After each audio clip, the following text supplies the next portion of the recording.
बेकाबू घोड़ा और सारथी, भाग 5, विरासत और निरंतर साधना। हमने सारथी मन की यात्रा को अराजकता से लेकर परम मुक्ति तक देखा। हमने ये भी समझा कि कैसे एक मुक्त मन समाज और दुनिया पर सकारात्मक प्रभाव डालता है। स्वामी विवेकानंद ने न केवल इस व्यक्तिगत सिद्धि के बारे में बताया, बल्कि इस ज्ञान को दूसरों तक पहुंचाने और निरंतर साधना के महत्व पर भी जोर दिया। ज्ञान का प्रसार, सारथी का दायित्व। जब सारथी मन स्वयं परम सत्य का अनुभव कर लेता है तो उसकी जिम्मेदारी बढ़ जाती है। यह सिर्फ अपनी मुक्ति तक सीमित नहीं रहता, बल्कि दूसरों को भी इस मार्ग पर लाने का दायित्व महसूस करता है।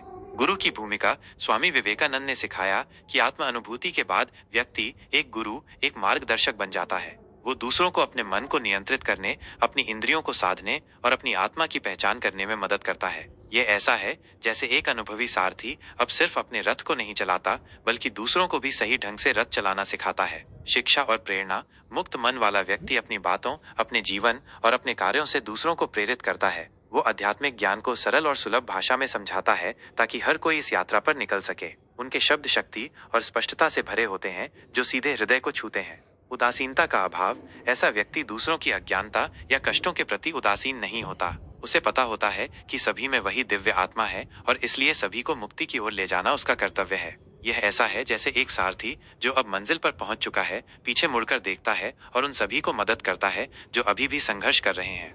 निरंतर साधना और जागरण। मोक्ष या आत्म अनुभूति कोई अंतिम पड़ाव नहीं है जिसके बाद सब कुछ रुक जाता है। स्वामी विवेकानंद ने इस बात पर जोर दिया कि यह एक निरंतर जागरण, कंटिन्यूअस अवेकनिंग है, एक ऐसी स्थिति जिसमें मन लगातार उच्च चेतना में स्थिर रहता है। सचेत जीवन। सिद्ध सारथी मन अब हर पल सचेत और जागरूक रहता है। उसके सभी कार्य, विचार और शब्द उस आंतरिक शांति और ज्ञान से निर्देशित होते हैं जो उसने प्राप्त किया है। बाहरी दुनिया की चुनौतियां उसे विचलित नहीं कर पाती। ब्रह्मांडीय चेतना से जुड़ाव।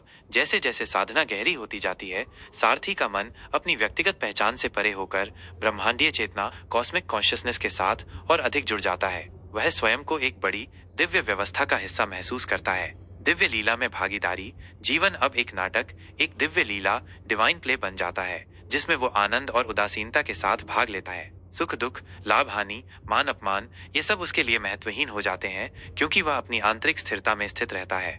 स्वामी विवेकानंद का अंतिम संदेश। स्वामी विवेकानंद का मन और सारथी का दृष्टांत हमें यह बताता है कि यह यात्रा केवल व्यक्तिगत विकास की नहीं है, बल्कि मानव जाति की सामूहिक चेतना के उत्थान की भी है। हर वो व्यक्ति जो अपने मन को नियंत्रित करता है, अपनी आत्मा को पहचानता है और उस ज्ञान को दूसरों के साथ साझा करता है, वो इस महान आध्यात्मिक विरासत को आगे बढ़ाता है।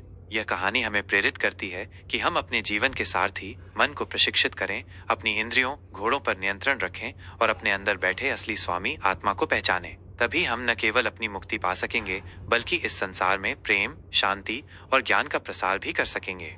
क्या यह अंतिम भाग आपको स्वामी विवेकानंद की शिक्षाओं की समग्रता को समझने में मदद करता है?